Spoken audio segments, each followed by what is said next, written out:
Hello, everyone. Welcome to iSchool Prep. Yet another expert I've got in for you today.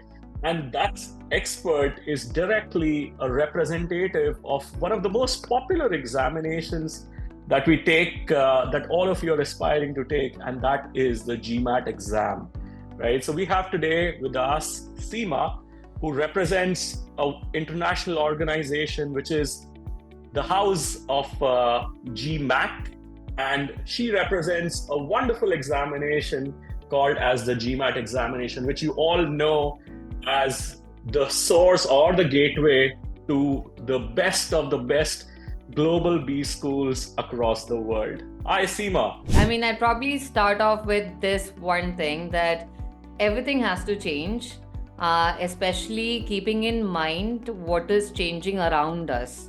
I think that's the first point of consideration for the need to have a shorter exam. And while having a need to have a shorter exam in consideration of the fact that a lot of people don't have so much of prep time with them, while doing that, also making sure that the exam is still testing the candidates on essential skill sets, what the employers as well as the business schools are looking for. Because when you look at GMAT exam, it's got management in its name itself, which is Correct. essentially for both business masters as well as a typical MBA program. So those essential skill sets are tested, but at the same time, a lot of candidate friendly features have been introduced. So, putting it in a nutshell, it's just making sure that it is evolving with the changing times.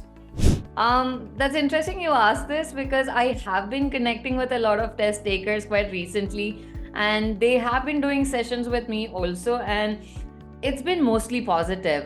While there was a lot of apprehension, which is given with any change, right? The moment something is going to change, and this is like after almost nearly 10 years. So the a couple of positive things have been the fact that the test has gotten shorter. A lot of pressure point immediately goes off with respect to the amount of time that they have to actually spend writing the exam. Right. So in that respect, it's been positive, and even in terms of not having to prepare for a very long time, that is another advantage that many people have come and spoke to me about. So yeah, I guess these are the major highlights. I can go on about this to be honest, Correct. Correct. but I Another, think these two are the yeah. ones. Another question that is coming up from a lot of future test takers is, does this affect their time of preparation as well? Okay, traditionally, of course, it's a very personal thing, the time Yeah. taken to prepare for GMAT, but on an average, organizations like iSchool Prep and similar other organizations, they recommend at least 2 to 3 months when you're serious about your GMAT examinations. Do you feel that that's gonna go down, or that's gonna go up with the new GMAT focused examination? So in the newer exam, two major content areas I would say that has gone off is definitely the sentence correction and the verbal part, Correct. which did require a lot of time for prep. The Yes. other one is the essay, and plus a bit of geometry in the quantitative reasoning has also gone off. Correct. In this consideration, that means the amount of content that they have to prep for, that has Mhm. gone down. So Right. yes, the amount of prep time will go down. As you mentioned, actually, it is subjective. Right. And it's also subjective to whether somebody is working, or if somebody is actually still a student, Mhm. whether they are in between jobs, or whether they're having a holiday period. So these sort of things do come into consideration. Mhm. Anybody can prepare anywhere between maybe 1 month to 4 months also, Mhm. based on how they're spacing out their entire preparation. We as an Indian audience, we love scores.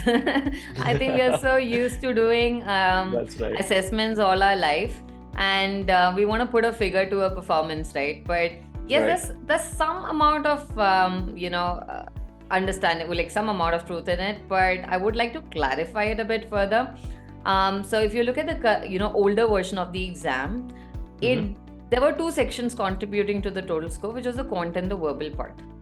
And in the Right. newer section, you now have 3 sections contributing to the total score, which is the data insights, the quant, and the verbal. Correct. So this means that the score has been recalibrated and it's Correct. been normalized over a period also. It's just so, when students are comparing the score, they can't compare it directly for very logical reason.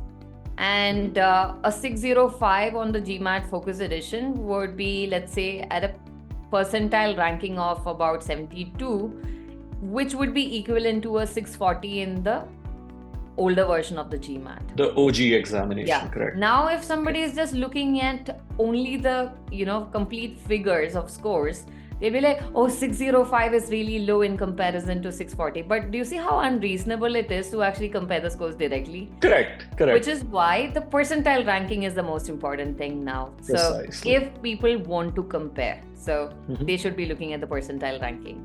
So the process is actually quite simple. One thing I would like to demystify is, when people ask whether the schools are aware of it, well, we are a council of business schools. And during the entire change in the Focus Edition, including the scoring aspect, they were involved in that particular process. So they know how to actually look at the scores.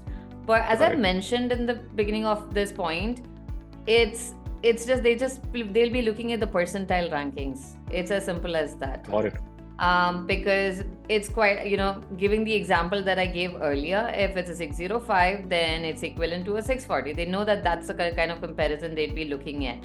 In terms of putting it out there, a lot of the business schools have already, put it upon their website. They accept the Focus Edition. But behind also, obviously, the older version has got that 5-year validity period. But when they get the scores, they have the concordance table. If students want to go and refer to that, that's on mba.com as well. That is on mba.com/scores, where they can go and see this comparison that the business schools also would be using. Quick start, in terms of reliability, I don't think anything else kind of matches up to what the official materials actually provide, because all of them are retired questions from the actual GMAT exam itself. Correct. And the questions that appear on the GMAT, they themselves undergo a lot of process before they eventually kind of appear on the actual test. So it's a clear indicator of what they could expect on the exam. So for the Focus Edition, already the practice exams 1 and 2, which are the free resources, plus the skill insights, which just got about 70 questions that all the candidates can actually access. That's also available on mba.com. They can just register, access the material, take a free practice exam to gauge where they're at. Plus, the paid prep is also there. That is, once they go through the prep, they can purchase the 3 and 4 and 5 as well as 6 practice exam tests. Then you have the official guide, then the quantitative review, verbal review, data insights review, which are all both available physically as well as a digital copies on the mba.com, and question banks for each of the sections also. So highly, reliable in terms of what they could expect, the questions that they could expect for the exams. Not really. I mean, obviously, it's become more candidate friendly interface wise. I think it's just more efficient. But experience wise, I mean, it's more of the test taking experience that has gone down with respect to the way they are actually going about the entire thing. As I've mentioned, the time and all of those other aspects, but they can still take the exam either at the test center or online. Got it. That remains the same. For all students, yes, who are worried about the experience, it's gonna remain the same. Yeah. The test taking experience, the interface, all of that remains the same. So don't be worried about the change. Don't compare it to Indian assessments. It's not as hard. And it doesn't actually, it's not an elimination exam wherein you get a certain score and then you're like, oh, you know what, I didn't make the cut and it's over for me. GMAT does not work like that. Even if you did give up, the first practice exam, don't expect magic to happen in the first practice exam. A lot of people get intimidated with the first exam that they give and think that, oh, you know what, this exam is not for me. What it does is it tests you on certain skill sets like critical thinking, your reasoning abilities and data literacy skills.